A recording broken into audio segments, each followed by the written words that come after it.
Hey guys, Mr.Relatable here. Welcome back to another episode of Creative Basics. This episode is going to be slightly different from the other ones I've created so far, in that we're not going to be going over a singular device and all of its settings, but we're actually going to be going over a mechanic that I designed for a multi-button lock. Now, what exactly does that mean?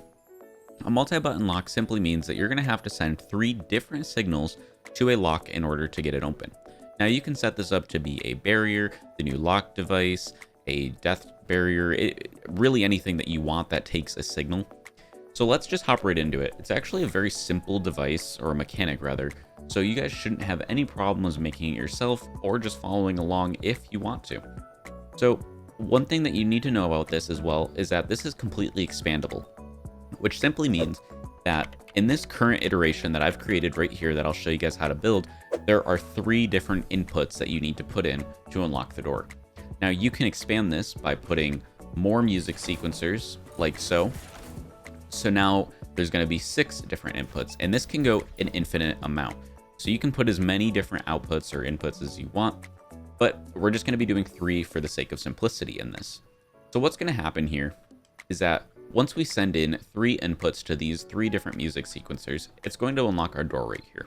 So let's just hop right into how to build it, and I'll show you guys more after we start, or after it's finished, excuse me. So first thing you're just going to want to do is grab a bunch of music sequencers. I like to grab about, 20, just so I have enough. This device over here only uses about 7, so don't worry too much about grabbing enough. So the first thing you're going to want to do, pretty simple, is place 3 music sequencers like so. And we're going to go through and change the settings on all of them, and all of these settings are going to be the exact same. So just copy these settings from each of them and just make sure that all of these are the same. So the first thing you're going to want to do is put looping on infinite. Length you're going to want to put to normal, and width and height back to half. Next thing you're going to want to do is go down to activation type, put on toggle pulse on off, and then scroll down just a little bit more to activate on game phase, game start. You're going to want to put that on all of them. So I'm going to go through and change it. So infinite, normal, half, toggle pulse on, and then activate on game start. And last but not least, infinite, normal, half, toggle pulse, and game start. So that's the first 3 that you want to set up. And as you can see over here, that's these first 3. And next thing you're going to want to do is at the end of their bars, put 3 more, like so. Now we're going to want to go at the end of these. So if we're looking at it like so, we're going to want to put a music sequencer right here. So there is a gap in between the last one right here and this one over here. So it's going to look something like this. Now, let's go into this one right here. We're looking at this one. We're going to enter it and change the settings to tempo BPM all the way up to 180. And now the length you're going to want to put to 2. The reason we're putting it on 2 is you want it to have 1 tile and then 2 tiles until it reaches this music sequencer. And that'll be a little bit more important in a second. We're gonna want to put width and height to half like normal, and that should be it for this one. Now the next one, you're gonna want to do pretty much the same thing. However, when I was talking about the length, you're gonna want to put the length to 3. And now what this means is that there are 1, 2, 3 tiles. So you can see if we put just some floors, 1, 2, 3 tiles until it reaches this music sequencer.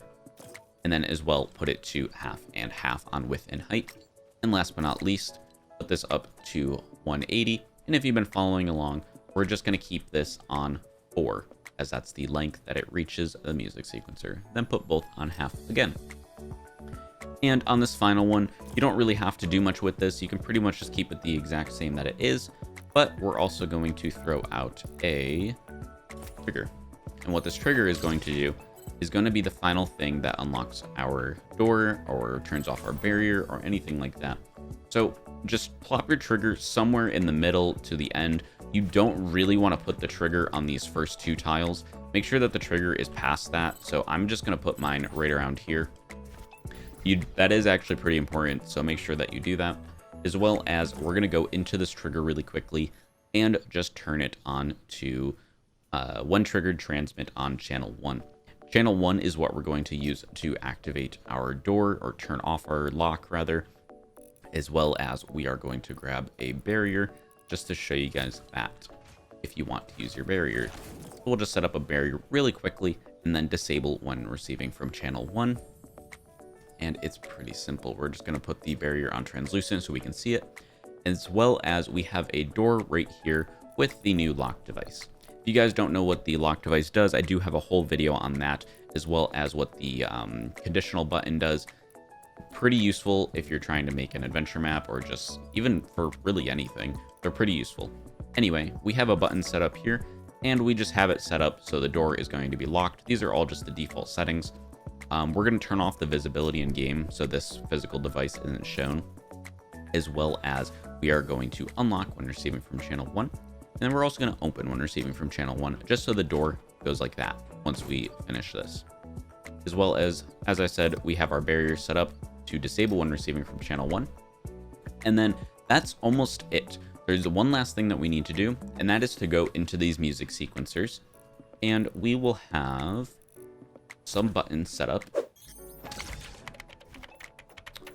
So we'll set up the buttons like so, and we will go into our music sequencers, and then all the way down here, we're going to stop sequence when receiving from. We'll do channel 2, as we've already used channel 1, stop sequence when receiving from channel 3, and then stop sequence when receiving from channel 4. So now all of these are kind of their own independent things. And then on these buttons, we're going to change them so they, when interacted, transmit on channel 2, channel 3, and channel 4. So I know that I did that pretty quickly. But what's happening now is that when we hit this button, for example, which is set up on channel 2, it'll then turn off this music sequencer, okay? And then the button in the middle is going to be channel 3. This music sequencer in the middle is channel 3, and then 4 on the last, or on the end. So let's get right into game, and we will start up the game, show you guys what exactly is going on here. It's very simple, and you guys should be able to understand it. So what you're seeing here is that this music sequencer bar is just going to constantly keep bouncing no matter what. And you can see that our barrier is active as well as our door is locked. So this music sequencer is just going to keep bouncing infinitely as long as these 3 music sequencers right here are activated. So what we're just going to do is press this button. These are our 3 buttons that we have set up. If we press this, this one is now turned off, but you can still see that our music sequencer is still bouncing. We can press this one now at the end, so this will turn off the end one.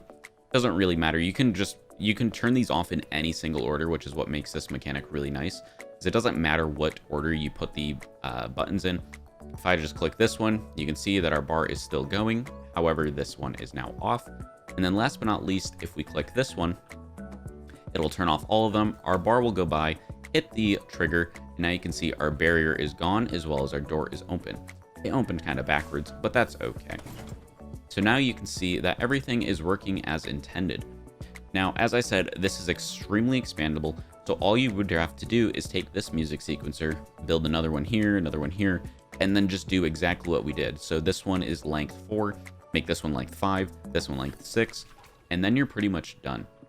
So now, what is this useful for? Well, let's say that we have a puzzle map, okay?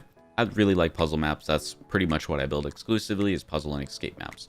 So we have a puzzle map that, let's say you enter a room and there's 3 different puzzles. And after you complete those 3 different puzzles, you want a door in that room to open. Well, you can do that very easily with this. Now, a lot of maps, what they have is you have to complete the puzzle in a specific order. So you might have to do puzzle 1, then 2, then 3, and then the door opens. What makes this device or mechanic really cool is that you can do them in any single order. So if I just turn these all back on, actually I would have to restart the game really quick. If I restart the game really quick, you can see that no matter what order I push the button in, it's going to turn, or the music sequencers are just going to turn off in that order, but you need all 3 in order to make sure that this bar isn't going. So if we just press this, and then this, so on that order, we did 2, 1, 3, well, it still worked. Everything is still working as intended, which means that you can just complete them in any order or press them in any order. And now you can do this with anything that transmits to the device. So you don't even, or a transmissive channel, excuse me, choking on my words a little bit. So you don't have to use these buttons. You can use anything that is going to submit a signal. So you can use the conditional button, you can use a trigger, you could use an explosive device, anything that is going to trigger or send a channel output is pretty much all you need in order to make this work. But yeah, that's going to be it for this video, guys. If you do have any questions, please leave them below. If you have any comments or concerns or what you want to see next, just anything at all, really, well, just please leave them down in the comments, and I will try to respond as soon as I possibly can. But that's going to be it for now, guys. So thanks for watching, and I'll see you in the next one.